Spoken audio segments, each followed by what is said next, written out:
Gates of the Arctic has been called one of the last truly wild national parks. There are no roads, no established trails. Of the nearly 3,000 people a year who make it to this remote national park in northern Alaska, most do so by private bush plane. They see the park from the air and then get boots on the ground for 10 or 15 minutes for a picture. We're a family of 7 traveling Alaska on a budget, and when the best quote that I could get for flying our family into the park was over $10,000, I thought this park would be out of our reach. But then I took a little closer look at the map, and I saw that the truck route that runs parallel to the Trans-Alaska Pipeline, it's the Dalton Highway, passed just 2 miles from the park boundary. Maybe we can make ourselves a back door. We're gonna leave our comfy, perfectly acceptable camping rig in order to go and tent camp, where there's like the worst mosquitoes imaginable. It's gonna be great. Are you ready to go camping? Wanna go camping? Okay, I think we're ready.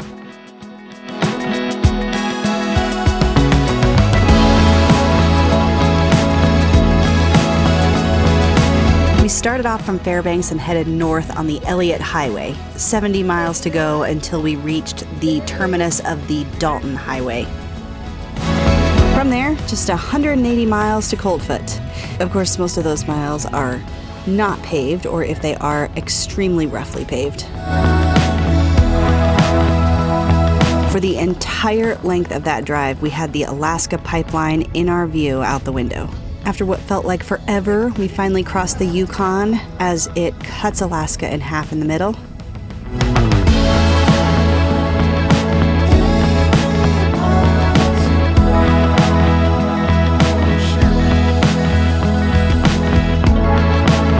While we were taking a potty break, we got a tip from a trucker. Four-wheeler coming up Sand Hill. It's northbound.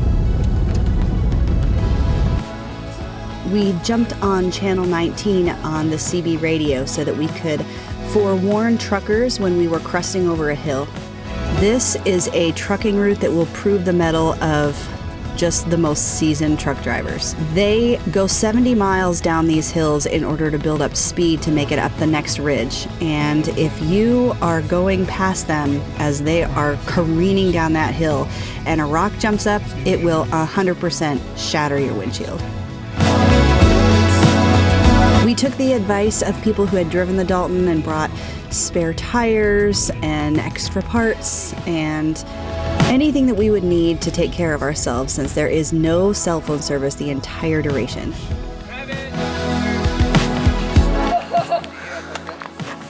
Is everybody ready? What's wrong?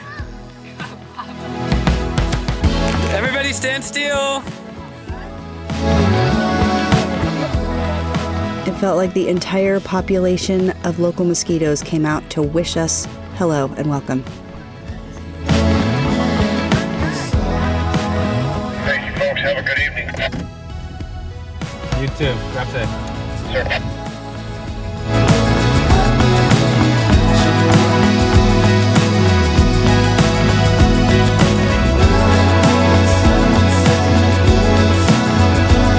Google Maps had estimated that the trip would take us anywhere from 5 to 6 hours.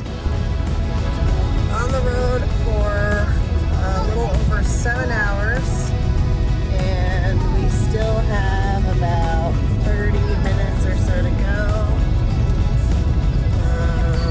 As long as conditions hold and there's no places we have to stop, but we are in the Arctic Circle.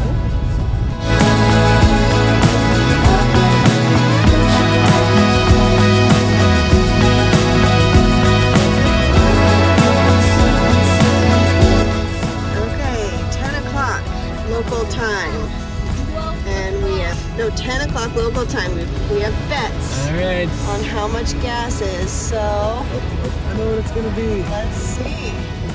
Up, 7:49. Nava said $7.50. $7.50 a gallon. We're being looked at. Pay up, honey, pay up my chocolate. That hurts. Oh, that really hurts. $126. $127. I love that. All right, who has a lighter or matches? 5 miles up from Coldfoot is Marion Creek Campground. It's a Bureau of Land Management campground. You can camp for $12 a night. They have pit toilets and water pumps and free firewood. So this was going to be our base camp for the next 2 nights.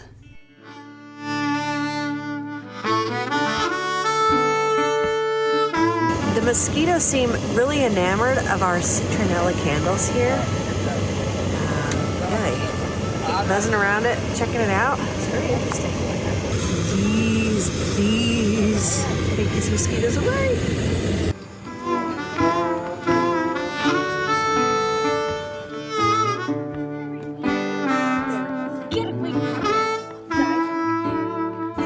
Here's a little tour of our dust situation. It even got inside of the box. Coated all of our stuff. It is 12:30 local time. So well past midnight. And we're just getting tucked in, ready for bed.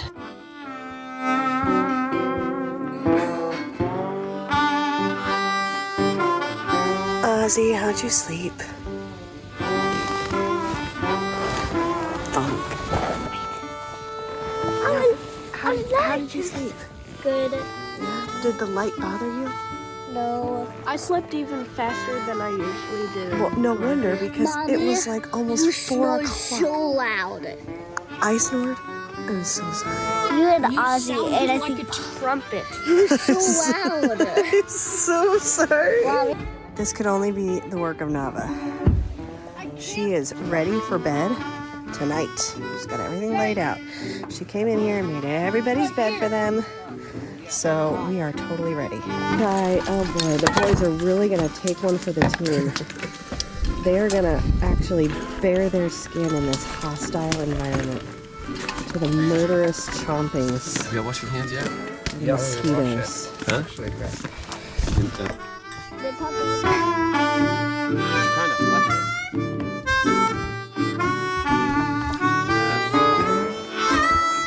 I forgot our prime ingredient, which is the sourdough starter, which was going to be the base of several of our meals. Totally forgot it. And I realized that about 150 miles in. So we are majorly improvising. Let's come back to the house. This to the rescue. We need this everywhere, in every state. This is the lifesaver for big families. Why? Because look at this. This is a cracker. This is a cracker that means something. This is a cracker that can like feed a person. It's not a loaf of bread that, you try to pack a loaf of bread and it squishes to a 20th of its original size. This is like Good stuff. good stuff. We didn't realize that we were going to get a pre-adventure adventure when we turned off of the Dalton Highway just 5 miles north of our campsite onto Nolan Mining Road. Wow, this was a ride. Such an experience.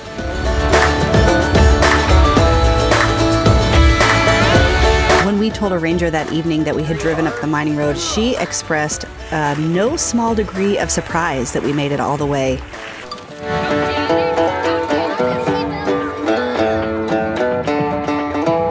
Just the week earlier, they had to go in and recover a vehicle that got stuck. Not gonna lie, it was just a little nail biting.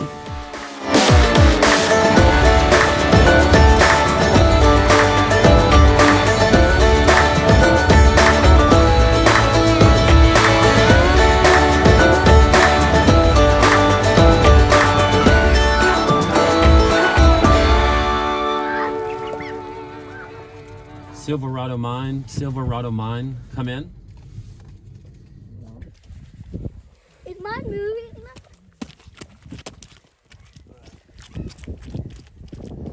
That is super weird. Then just go back and forth like you were doing. Right, stand there. car is parked up here, and here we go, off into the wilderness. Not really a trail, but we know where we need to go to get to the boundary of the park, so we're off. Here, Rafi, step down there, help her. Just grab her and lift her over. Ozzy, who is your inspiration in this moment? How would Teddy Roosevelt have done this? He would have been smart. In a boat. No, Teddy Roosevelt would say, there, gates of the Arctic is right there. Walk that way. And it doesn't matter what's in the way. Probably on foot with no shoes with malaria. I actually really do want to go no shoes. Taking down bears. We do quite a lot of hiking through the woods, but this was not like any woods that we have hiked through before. This was hiking on various levels of permafrost. Some of it which had melted sections that were extremely soggy and marshy. There were times when you would step on a tussock, like just a gigantic clod of earth that doesn't move, and the next step you would be in the water. It doesn't taste like a blueberry. It does look like it looks like a wild blueberry. Yeah. There are tons of wild blueberries here, so.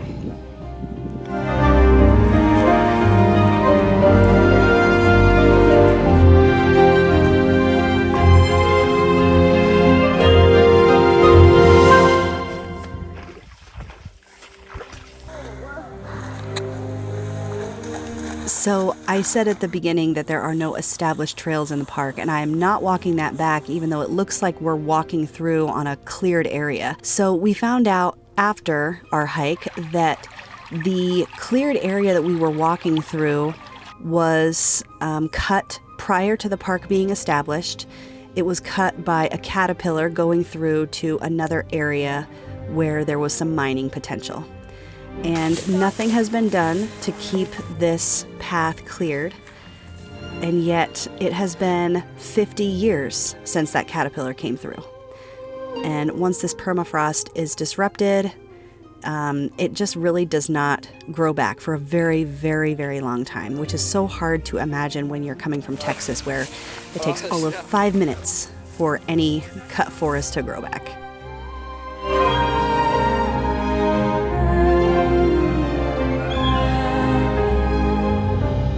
I hope this moss isn't like 1,000 years old or something. It takes 1,000 years to grow, and here he is using it as a tushy cushion.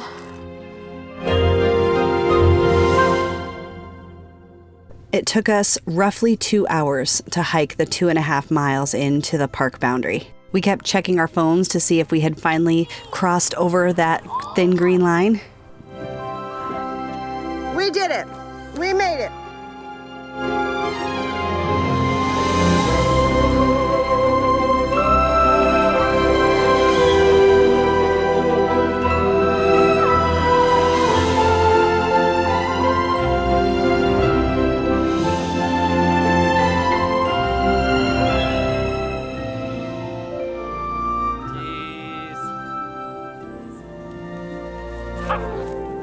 What the heck was that? She's excited. That's what she does.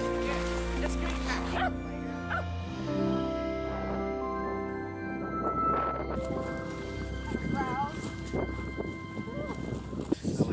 back. To be back. My shoes are off. Free feet.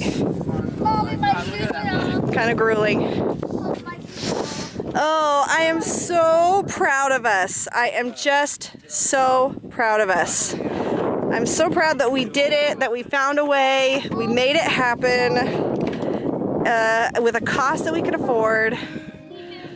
I would never have dared to do this without Sunny, because the road conditions getting here were so intimidating. Go, Daddy. Go, Daddy. The rocks have rust. It looks like that. Good Lord. All that was left was just to drive back to our campsite. Now, I know we only saw a eensy-weensy, teensy corner of the park, and probably the absolute most beautiful parts are still for us to discover way deeper into those many millions of acres that they have. But it felt pretty special that our introduction to this park was just by sheer force of will and thirst for adventure.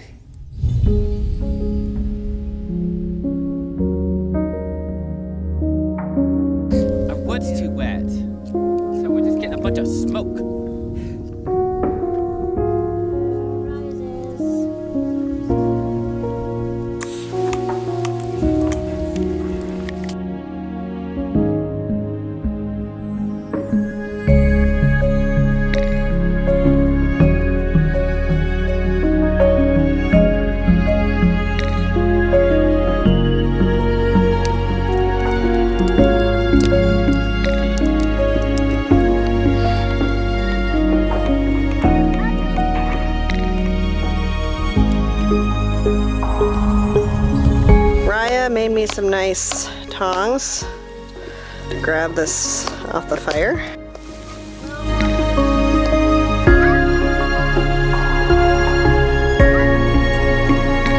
Got it, grilled it, eating it.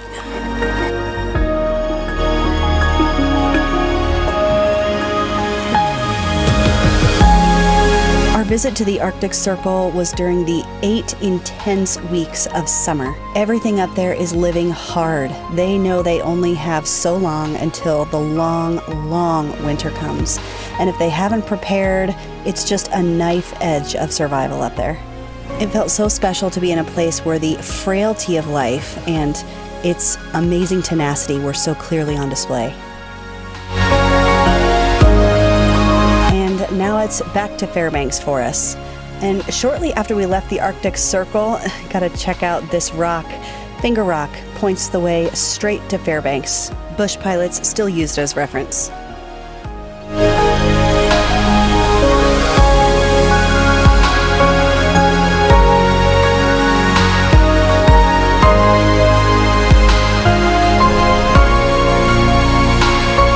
So instead of $10,000, all that we paid was the time it took to drive 9 hours each way up that road and $12 a night to camp and, well, the most expensive gas we've ever purchased in our lives. And, well, I guess we did have to buy the SUV that would take us on those off-road trails and the CB radios and the recovery.